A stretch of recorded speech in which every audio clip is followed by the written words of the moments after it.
Okay, related rates. Problem number 4 is a classic problem about two trains leaving the station and how far is the distance between these trains changing. So we have a train traveling north, okay? And then we have another train that is traveling east, okay? And so this is going to form a right angle, and we're asking about the distance between these two trains, okay? So since this forms a right triangle, we can just go ahead and use the Pythagorean theorem, okay? So the equation that we're going to be dealing with in this problem is the Pythagorean theorem.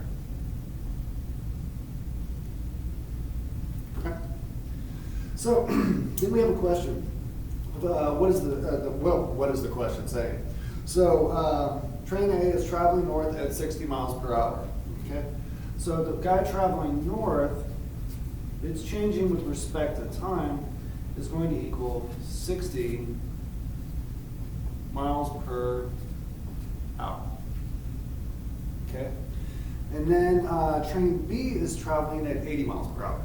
So the changing of E's distance with respect to time is going to equal 80 miles per hour. Okay. So what I'm also going to need to know is I'm going to need to know the distance N and the distance E. So N would equal 60. All right, so this is miles per hour. And it said after 2 hours. So we're going to multiply this by 2 hours. It's going to give us 120 miles. Okay. Now, we're going to need to know E as well, which is going to be 80. Now, miles per hour, then multiplied by 2 hours, which is going to equal 160 miles. Okay. So this is the information that is given so far in the problem. Let's see if we need any extra information. So let's go ahead and let's differentiate both sides of this problem.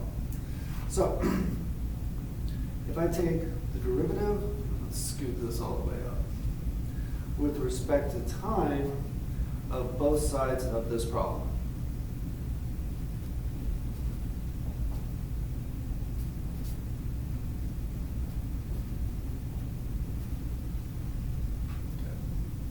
So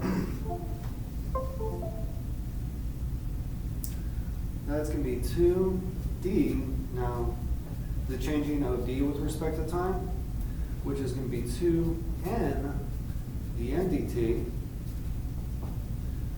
plus 2e de dt.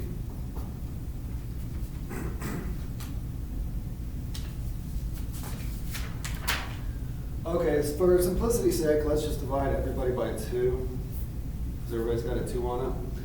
And so we're looking at d dd dt is going to equal n dn dt plus e de dt. All right, I'm going to go ahead and start a new page. Okay. So let's simplify this a little bit further. We have that dd dt is going to be n dn dt plus e de dt, now divided by d.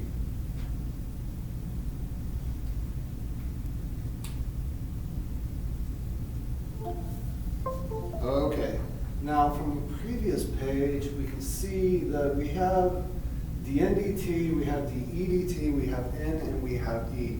What we are missing from this problem is D, okay? So, let's find D. We'll get it from this equation right here. So, D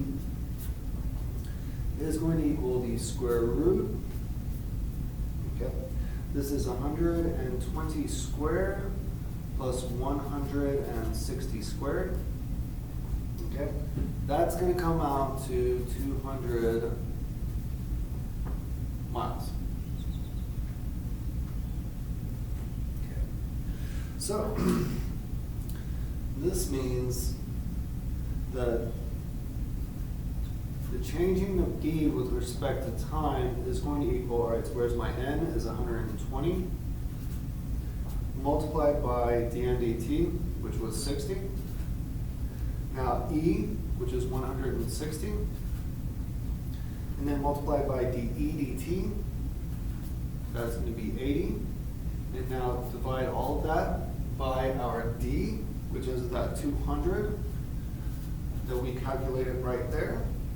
And if we plug all that into a calculator, which I already did, we're going to get this as 100 miles per hour. And that right there is the solution to our problem.